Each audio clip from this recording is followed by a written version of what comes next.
Welcome, welcome, welcome, everyone, to another show, another episode of Walking with the Master. And let me tell you, I have a genuine master on the mat. As you'll see, you'll get an opportunity to truly understand his proficiency and his ability. And of course, I'm speaking of no one other than Hanshi Gregory Duncan, the son one of the sons of the late, great Grandmaster Ronald Duncan.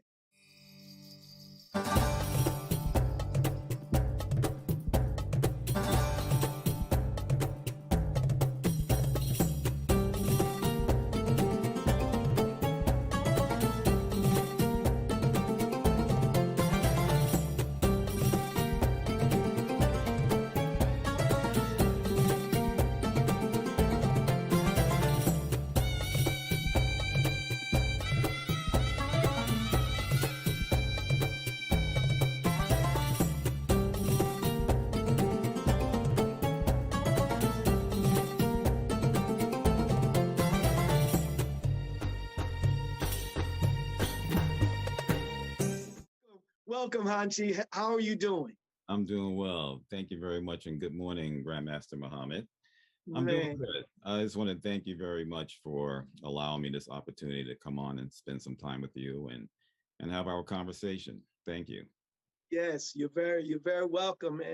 And I'm really excited. I this show helps me to be more and more excited because there's so many people who think that they know you, they know myself, they know others that come on the show, but they get it such a great opportunity to listen to the real, a real understanding of who everyone is, who you are. So I'm appreciative that you have given and that you are giving the opportunity for others to benefit from this here. And I'm truly grateful and humbled. So I gotta give you that humble bow. Yes, I'm humbled as well. Thank you very much. Thank you yes, very sir. much. You're Such very welcome. yes, sir. But in this show, what we normally do is I always want to start at the root. And what is the root? The root is where we began, where we begin, because it's said that before a plant shoot comes up above the ground, it goes deep into the ground, establishing its roots, and then comes up. So we want to go into that early time, your beginning. And can you kind of go over a little of your beginning and how you got started, what you started with, and all of that good stuff? It's in your hands. Yes, sir. Well, as my dad would often say, I was exposed and raised in the martial arts from the cradle. I was always around it. It was a part of my being growing up. It was just a part of what we did. Um, the exposure that I had was tremendous. But I started, as a young child. I was born in the '60s, so that gives me 5+ decades of training and exposure. My dad was my primary instructor. He was my primary teacher, you know, um, in the arts, allowing me to get that exposure and also allow me the possibilities of being able to spread my wings and fulfill what my passions were in the martial arts. So, I'm always eternally grateful for that. But his teaching still dwell within me, and I'm just very blessed and I feel privileged that I'm still able to do what I'm doing, and I'm still able to have a recount of what he's passed on to me. That's beautiful, beautiful. And I wanna. I mean, he was such an icon. And just think about this: that you grew up. You're not just the student, but you're the son. So you had a father who cared for you as a child, as a son, but Yeah. he also had the opportunity to to guide you and see your prowess, your ability as a young man. Tell me about Dad, man. Tell me, how was the great Grandmaster Ronald Duncan? How was he? What was he? Tell me your uh, what was that life like? There were many facets to my father. Many people often see him as a person who was very focused and had a dimension of intensity. That also existed within our relationship and the dynamic of him as a father. But he had many layers. There was a sensitive side to him, of course, being a parent, being a father. You know, I was one of five siblings, and my dad was very creative. There was things about him that people don't realize, that he was a very talented singer. Uh, Mm, yes, music was something that was so important to him, very important to him. And some of my siblings have inherited that. My brother is a very good musician, plays the saxophone, has a love for the music and the arts. But my dad, I remember my earlier years, when we lived in Brooklyn, he would go out and he would perform in front of big bands. He would wear remember those shiny silvery tuxedos, and he would yeah. actually sing lead in front of these big 20-piece bands. And I kind of took that for granted, but I knew that he had that ability, because being that he was from Panama, and when he was younger, he actually recorded a record. And, so his trajectory could have gone either way, either in music or anything else that he had put his mind to. But that's one of the very unique things about my father that I often think about. And I think about his ability to be diverse in his passions and his skill sets. But, growing up with my dad as a pioneer and practitioner of the arts, it was just what it was. I mean, I can't imagine it being any other different. I mean, I can't imagine it being different any other way. Um, and it was just part of what I did, who we were. For me, I just inherently had a passion for the arts. So there were times when he would kind of discourage me from getting involved in the martial arts, because he knew the challenges were ahead. But I was just, I had a passion. I enjoyed, whether I was actually on the mat training or just in the dojo watching. And to me, it was just like, I didn't mind spending a whole Saturday going to this dojo that he had in Brooklyn, 519 Court Street. And that was a very iconic school. A lot of individuals passed through the doors at that 519 Street dojo, the American Bushido Martial Arts Federation. But I remember as a child, my brother and I going there on Saturday, spending all day watching these guys train. And to me, that was a highlight. Mm. So, but yeah, he made sure that we had a balance. There was a balance in my life. I was involved in sports, involved in different types of athletics, and he supported that. And if I needed time away from the culture or the world of martial arts, then I make sure I took that time. Beautiful. which consists of ninjutsu and the combat aiki jiu-jitsu systems. In addition to that, we still are teaching the philosophy, and we're trying to work on the aspect, the never-ending aspect of character building with the practitioners, to instill all of those good values that young people need today to cope with the changing times.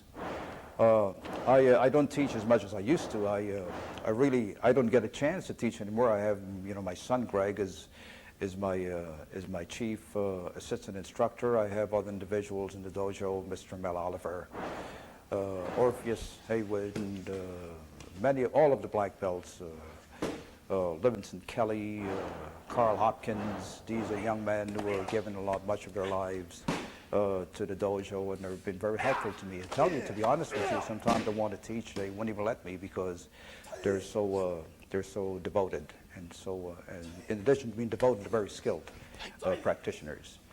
We're doing very well here, and we see our growth, hopefully into the 21st century and beyond that. And I think other concepts that we follow are valid concepts, which I feel have withstood the test of times, going into 5 decades, and I think we will be around to share uh, our knowledge and our skills and ourselves with future generations to come.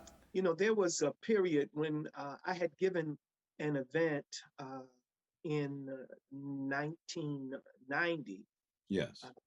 and it was a big, it was a big event. It was awesome. I don't know if it's have been even rivaled the type of an event. Well, where it was called Tribute to the Masters, the same title that um, uh, Grandmaster, I believe it's Grandmaster Wesley Snipes Yes. had done, because in fact it was I had met him and known, talked to him and invited him to Yes. come and be on the dais. At that time, he wasn't as known, he wasn't really known.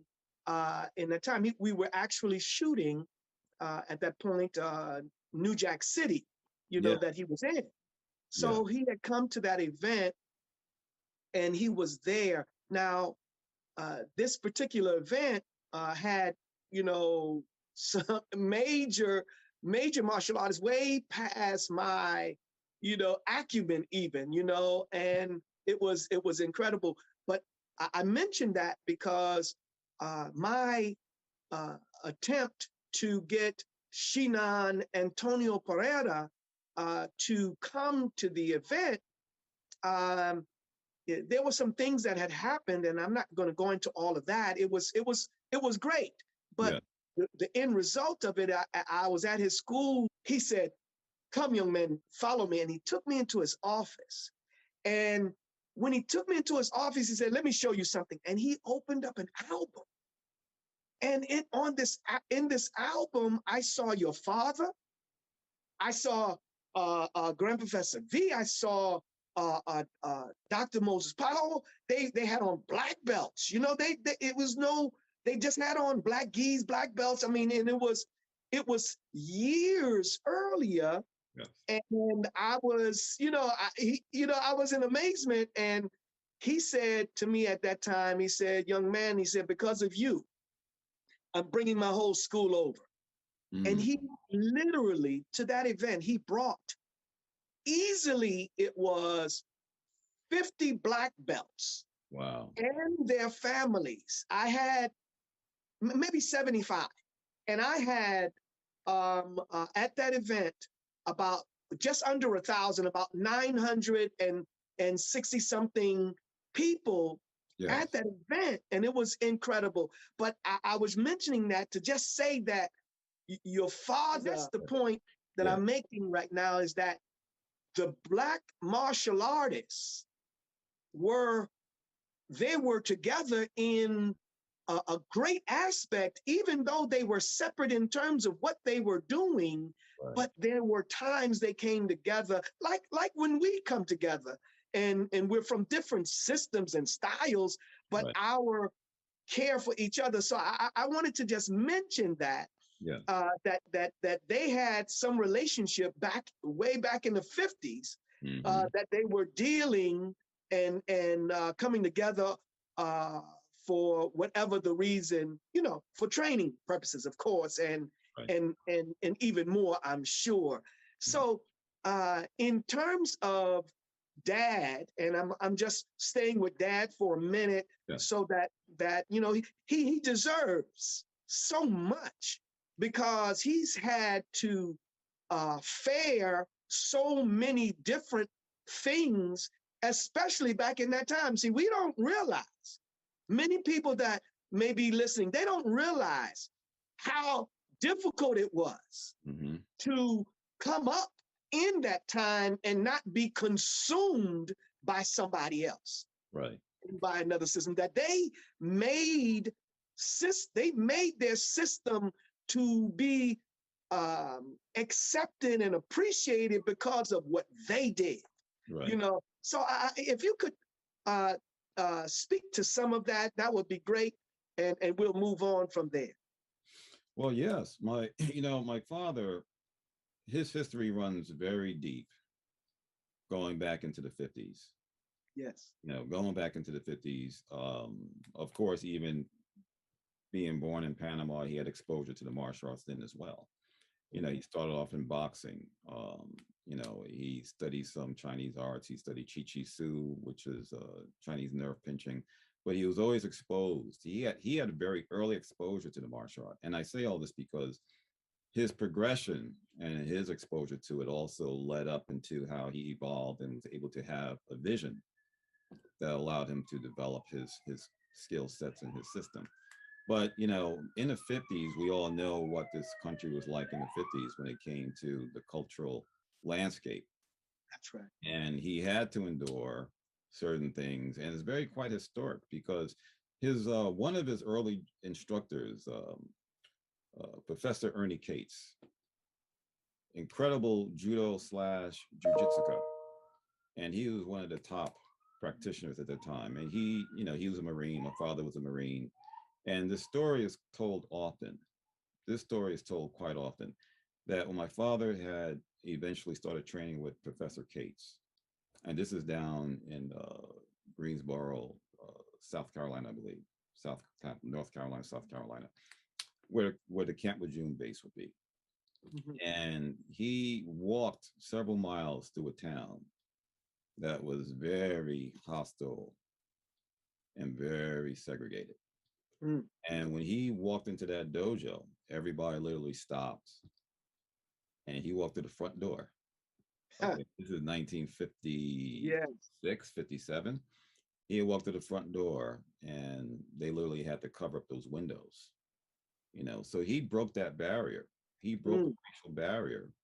And at that time, there was quite a few notable practitioners who eventually went on and became pioneers in their own rights. And from that day on, he and Professor Cates have become very close. And my father trained and earned a Kodokan black belt in judo with Professor Cates. And to this day, he still speaks of that pivotal moment that was quite historic. So I say that because that was one aspect of his endurance, of his fortitude, and he had a vision. He knew what he wanted as a martial artist, as a Marine. And so breaking those types of barriers, I think, is such a landscape of people to recognize that it did take fortitude. To this day, it still takes fortitude, but back then it was quite Mm. different. Practitioners, those glass ceilings existed. The threats, being as volatile as it was back then, but he maintained and he sustained. And there were other stories that I can recant, but nonetheless, I think that was a very critical point in his history, and he endured that. So going on and having other instructors, Japanese-based martial art instructors, he trained with Dr. Naraki Hara of the Hakoru organization. He was part of the Hakoru Kindai Gakoru. He had a lot of Japanese traditional martial arts. And even back then, there were certain things he had to endure and deal with, but it made him strong. It gave him that fortitude. It made him understand that he always had to work a little bit harder because of the nature, the cultural nature. But, you know, when he established himself in Brooklyn, when he eventually left the southern areas and came to Brooklyn, he had one of the earlier storefront dojos. And he had a lot of traditional certification and validation from the traditional Japanese arts. And that was very rare at that time. You're talking about in the late 50s, early 60s. Yeah. His first commercial school, one of his first commercial, well, he started teaching at the St. John's Recreation Center. And of Mm. course, that's where a lot of, we understand that Dr. Powell and many of the other individuals had passed through those doors. Yes. And he taught there, and that was probably the early days when my father and Dr. Powell had met and became colleagues and so forth and so on. And he opened his first commercial school at 519 Court Street in Brooklyn, Red Hook, Red Hook, Brooklyn. And that was quite a story. That was 1964.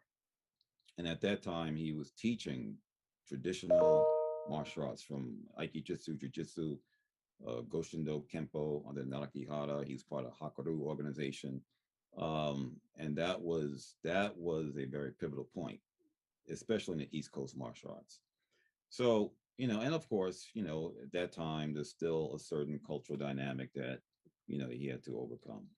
but it gave him an upward trajectory, and that is something that part of history I endure. I mean, I embrace, I embrace that. And I love that part of that history because, there's so many lessons involved with that, especially as people of color, when you have to adhere to a culture, that is very, when they define their art as being indigenous of theirs, sometimes they're a little bit more, difficult on you. They're a little bit more challenging on those who are considered outsiders, you see.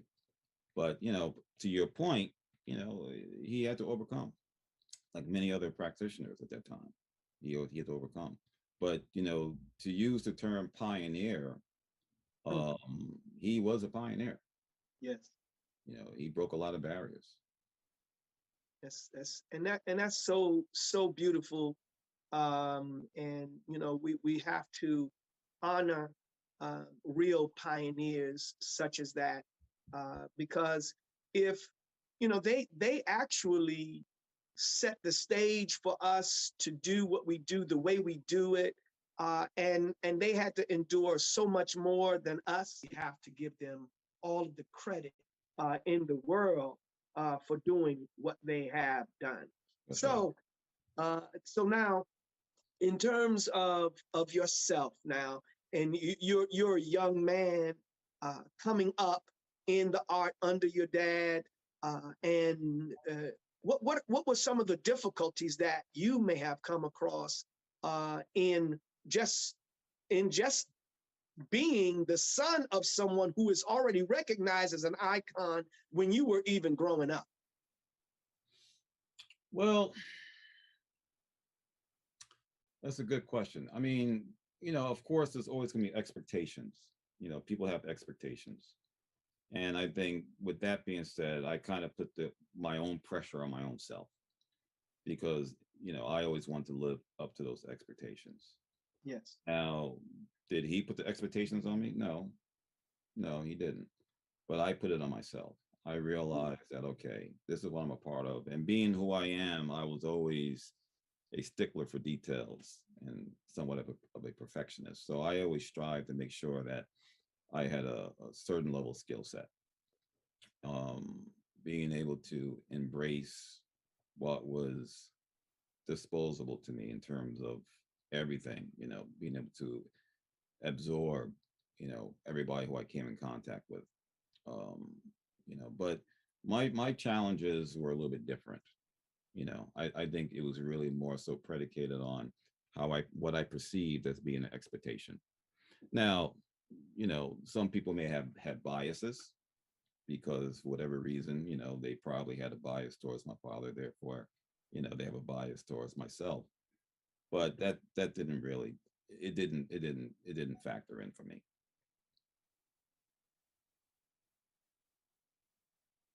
Yes, sir.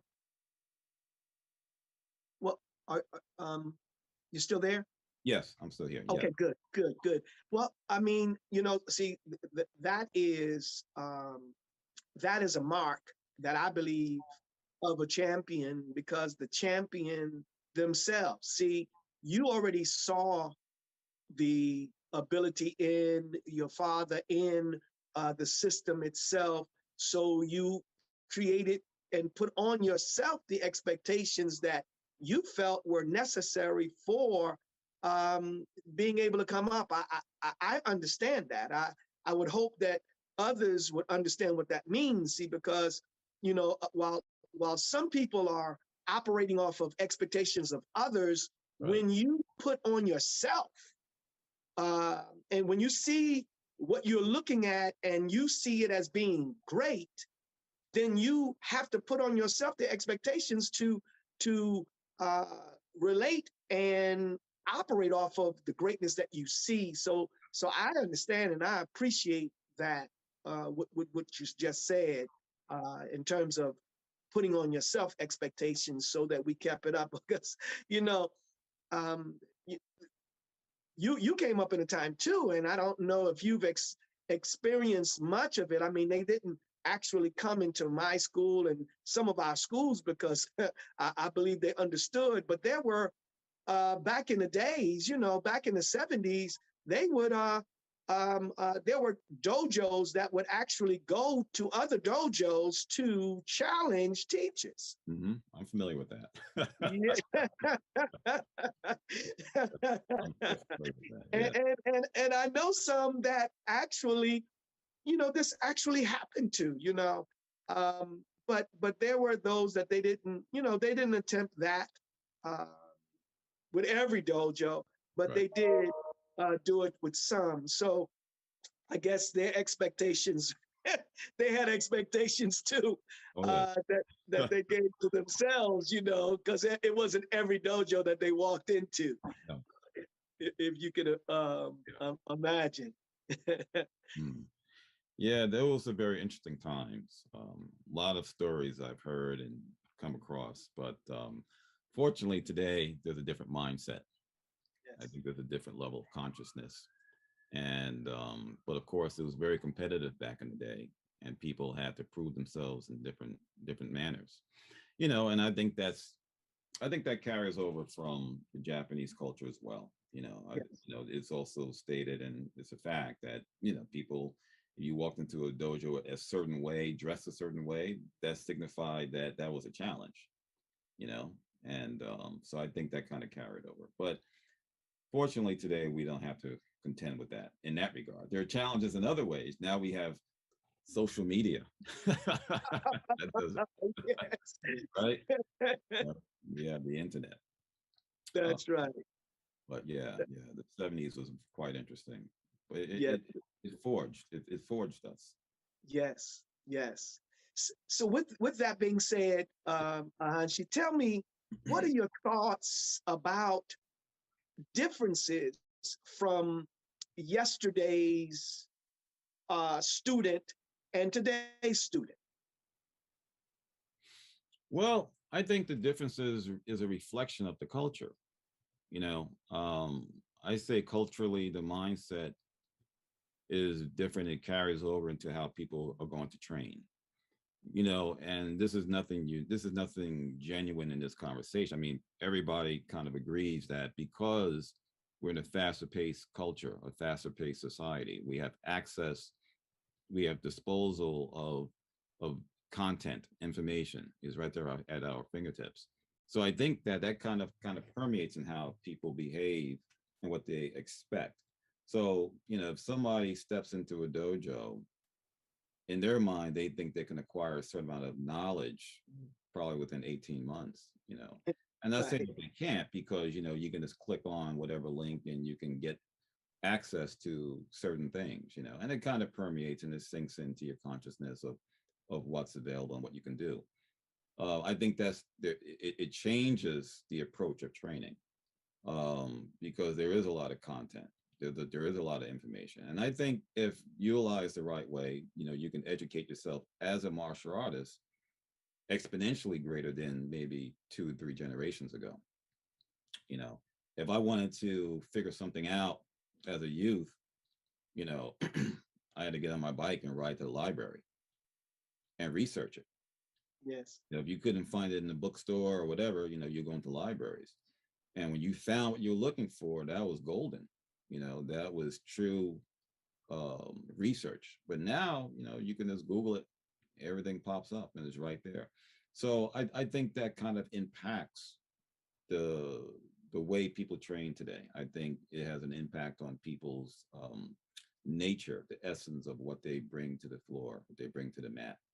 I'm not saying it's bad or good, it's just a different approach. Now, at the end of the day, technically, are people more technically sound? That's always up for debate. You know, I think that the I think the grind of the training may be different. I think people now can train smarter. Like the old adage was, well, no pain, no gain. I think that's a bit archaic, because if you're training with pain, you're breaking down your body. And from my perspective, we want to train for longevity. My youngest student is 4, my oldest is 72. So I tell people, understand what your limitations are. And if you're 52, you want to be able to train when you're 72. You know, if you're 72, Right. you train when you're 82, you know, but as long as you recognize what your limitations are, that gives you that mindset, you know. So, you know, certain things I think we've evolved as a practitioner. You know, we're able to educate ourselves differently to preserve ourselves. You know, we didn't want to break ourselves down to think that we're proving a point. You follow? Yeah. Um, you know, but there's a foundation that's been laid for those individuals, from those individuals who trained a generation ago, 2 generations ago. You know, they really set the way. They, for me, you know, I still embrace the old methodology of training. You know, I still have a 60-year-old makiwara in my dojo that I inherited from my father. And on my spare time, I hit it. I condition my hands on a regular basis. That's not something that you see often in today's environment of martial arts. And for some people, they may think that's archaic, but I embrace that because that's a part of my foundation. And when I show that to students, they're like, wow, that's, you know, it's usually an eye-opening type of thing. So, you know, there has to be a balance. I think there's a Yes. balance. You know, Yes. I think as instructors today, I think we should, I think it's our responsibility to make sure that that we preserve those old ways of training, that we Yes. integrate it, but also be, you know, we have to be progressive. You know, we have to know how to evolve. You know, the importance of evolution of our Yes. methodology. Excellent. Excellent. The Honorable Minister Louis Farrakhan uh, had a series of talks, and they were called "The Time and What Must Be Done," and you know that makes me to think about that. You know, see the based on the time Hmm. requires a particular activity. There are things like you say you keep some things for yourself to that comes from that time, but Yes. then there are other things that are appropriate for the time that we're in, because really they're it produces different characteristics, Yeah. both types of training. So you're very right in my opinion. Being balanced Hmm. is not saying give up everything. It's just saying uh, do what is appropriate at this time Yes. to accomplish the task and to keep one uh, continuing to train. That's right. That's right. Absolutely, absolutely. So talk to me uh, really about conversations that you think at this time is necessary for students. It's necessary to now. I'm going to give you a couple of different students. Yeah. Maybe three. The three different students I'm going to give you that you're going to talk to is the new student coming in to the dojo, coming into the way of training, coming into the knowledge of this for the first time, and what kind of conversation is that? Then you have the black belt. You Mm. know, they have studied for whatever period of time that they were able to achieve that level with you, Right. um, and they're black belt. And let's just say that this again is you're an instructor of known reputation and proficiency, and this is for any black belt, if you will, Mm. that is desirous of moving forward. So you have that that new student doesn't know much other than what's been in the movies and what's on YouTube, and just kind of moving from one thing to the next. And then you have the black belt who has contributed some time, Mm. to you, but this is a protracted struggle, Mm. you know, that Mm. doesn't end. Black belt, as we know it, is actually the beginning of another level That's right. of expertise. And then you have that master, you know what I mean? Hmm. Uh, this, man, I've gotten to the stage now, my belt, my black belt is now changing colors, and now as a master under a master, what is the thought? So I know I gave you just there's um, a lot in that, and you can pull it together however you'd like. But talk to me. I'm a new student coming in. What should I consider in this period of my development? Well, the first thing I ask people, what are your objectives? Why are you getting involved in the martial arts? And as long as you're clear in terms of what your end goal, what your objectives are, then you can really define and tap into that aspect of why you want to do this. But typically, not typically, always, I tell people to make sure that when you step on to the mat, you walk into my dojo, that you have good intentions. We want to train with positive intentions, you see, Beautiful. because martial arts for me, and this translates into every aspect, every level, beginner, intermediate, the black belt, the master. It's a personal and it's a very spiritual venture. As my dad will always tell myself and the students and the family, it's a spiritual thing. And that's your first level of protection. You want to protect your spirituality. Martial arts, I try to explain to people who can understand this, is that you want to allow it to transform you. Now, it may transform you spiritually, it may transform you physically, but there should be some level of transformation. Yeah. In the most rudimentary sense, developing your body, we're doing our conditioning, you're doing your crunches, you're stretching, you're transforming, you're building yourself. You're building yourself. At the same time, you have to keep in mind the importance of that focus. Because where the head goes, we all know the body follows. So you have to, that's what I mean, you have to come in with good intentions. Your intention is to make sure that you are transforming. And that's, to me, that's a very important facet, because now once you're able to accumulate and develop a foundation of skill sets as a basic, as a novice, um, as a neophyte, as some may say, eventually you're going to understand that you have the ability of self-viability. Understanding, okay, how do I protect myself now? What skills have I acquired? Am I able to have that level of viability when it comes to self-defense or, combative measures? Now, the conversation that I typically have with beginners is that, you have to have the patience, and you do not compete or compare yourself to anybody else, Mm. Because we're all coming in at different levels with different capabilities, different attributes. So if I have a class of beginners and one person is 20 and the other person is 50, they're two different types of individuals. That 50-year-old has to measure where he starts, where she starts. And Yes. from that point, that's what they got to focus on. Okay, how am I progressing? How am I transforming? If you can do 2 push-ups today, God willing, by next month, you're doing 22, you see? And as long as that's put into place, then that's where the longevity of the training comes into place.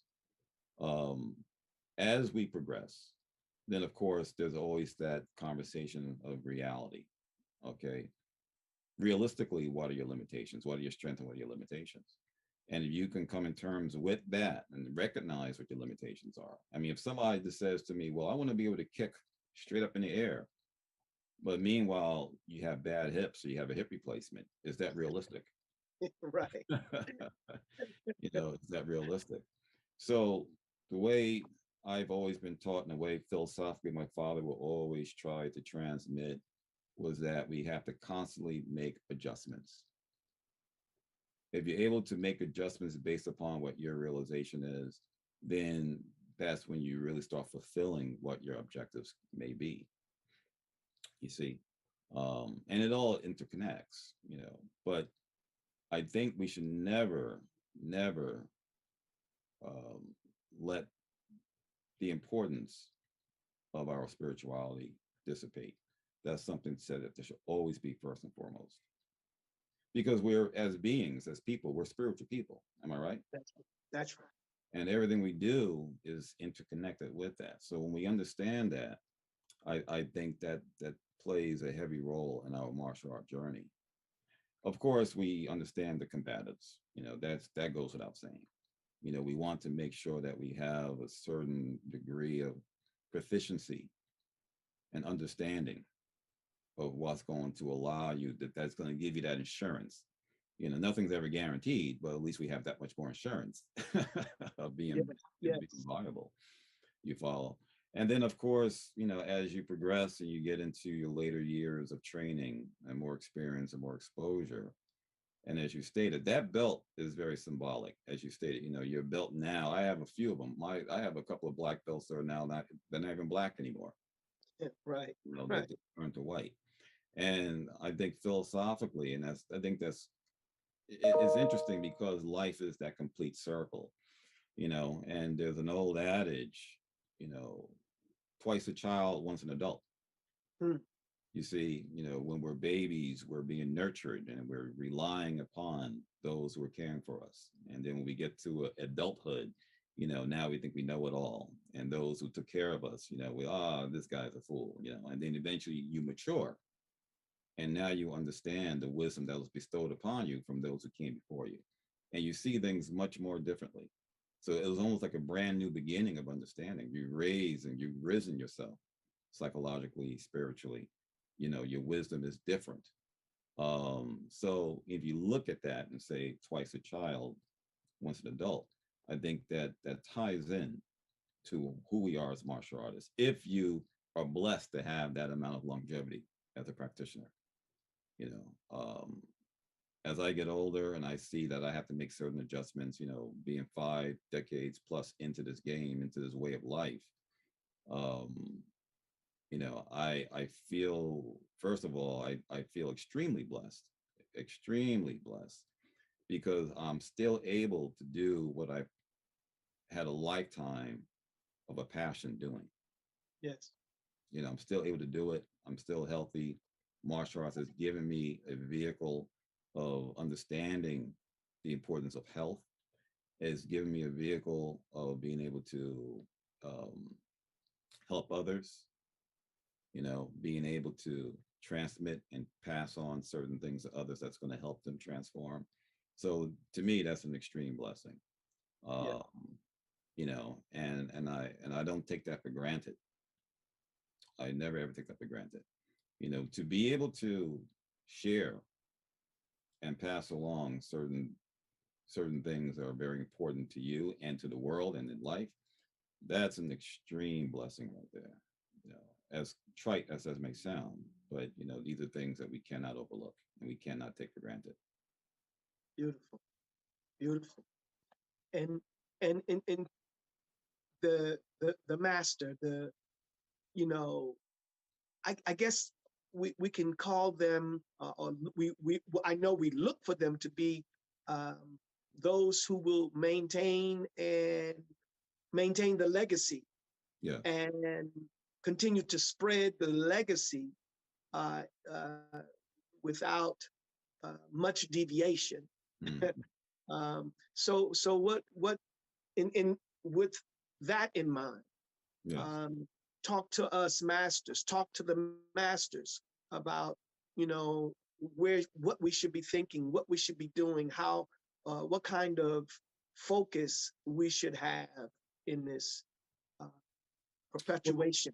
if you're if you're committed to honoring your teachers and those who came before you, Yes. okay, and the conversation of legacy comes up a lot. Every time you step on the floor, every time you teach a technique, you're honoring your teacher. You're honoring that legacy. Every time you mention your teacher's name, every time I mention my father's name, every time I teach a technique and transmit and express something that came from him, I'm honoring him. Yeah. I'm honoring that legacy. So, I think most of us understand that, you see. And at the same time, we have to have a vision. What's next. what's next? Does it stop here with us? Does it continue with somebody else, with another student, with somebody else who's able to embrace what we've been doing? Because martial arts is a continuum. As my father always told me, this is bigger than all of us together. It's been here long before us, and it's going to be here long after we're gone. Yes. You see, and there is nothing new under the sun.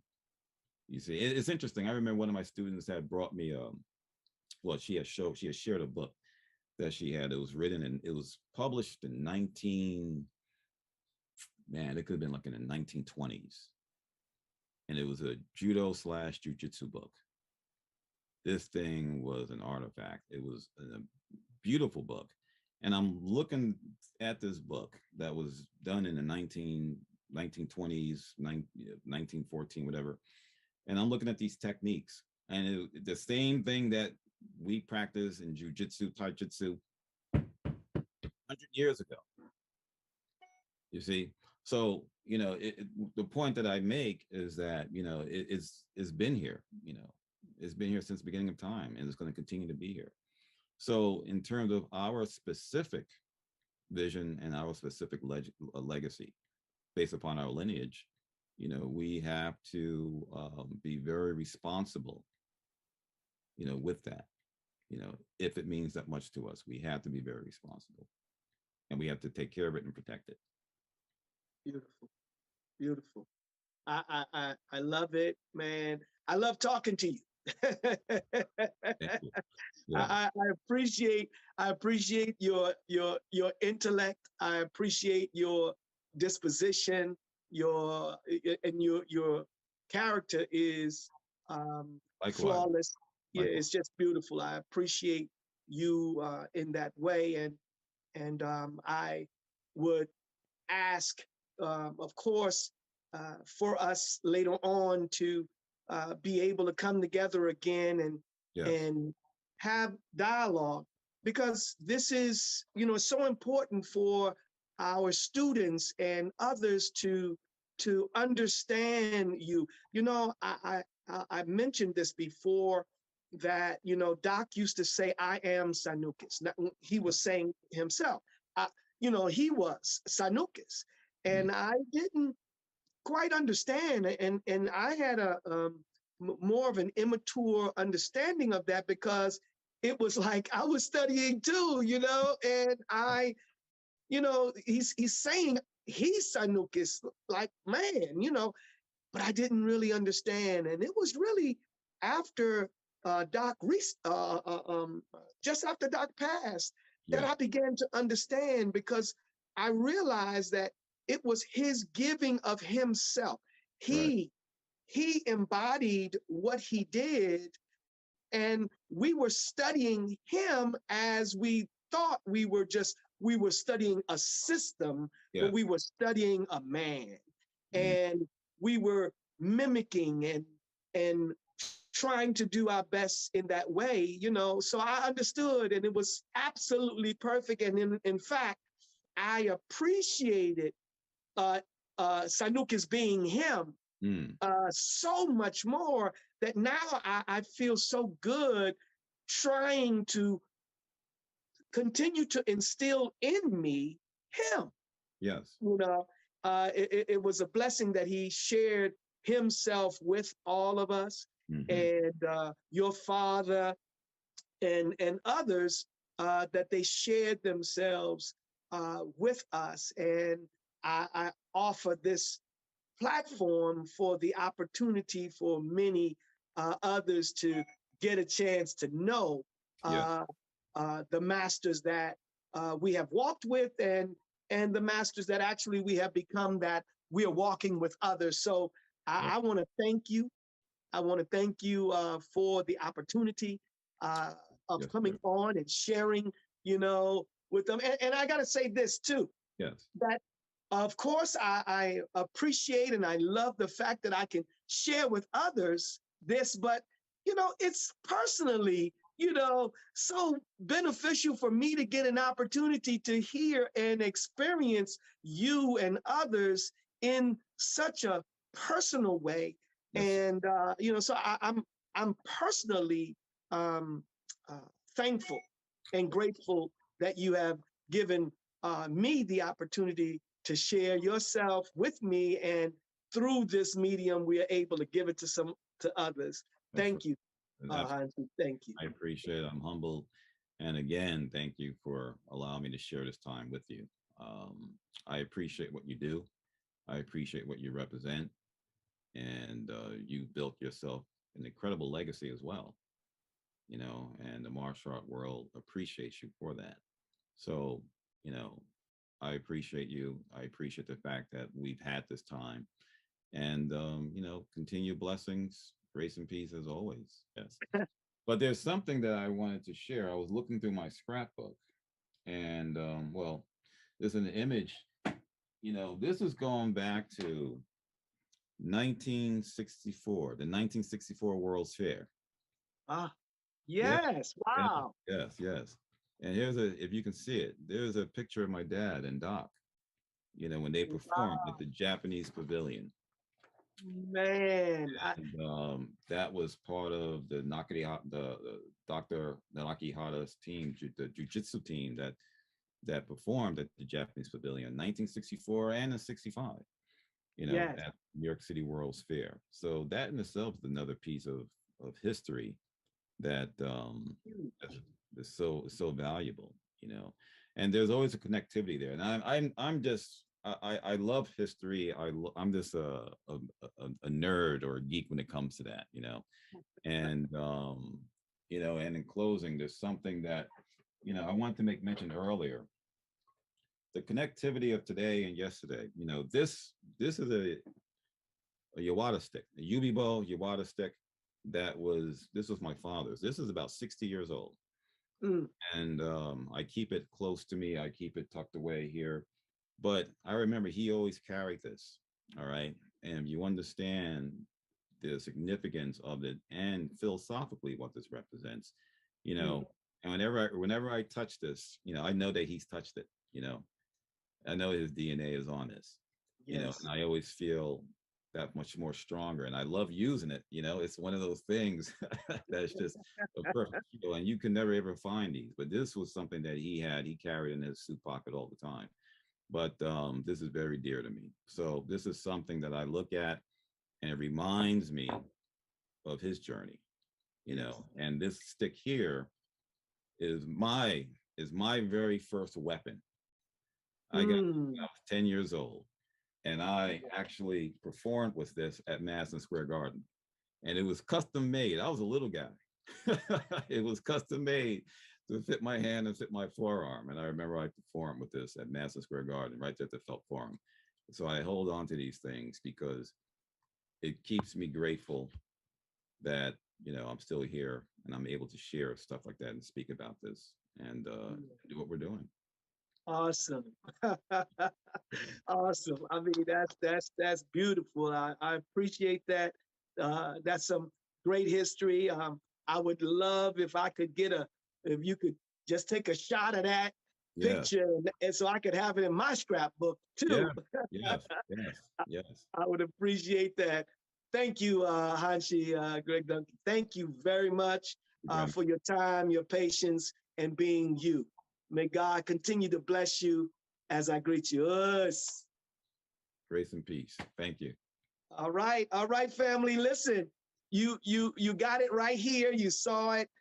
This was powerful, and we look forward to having another opportunity and another time to share this walk with the master. Take care, everyone. Every student of a master here today, you reflect your master teacher. You want to walk like him. You want to talk like her. But you start by having an object in front of you that you admire.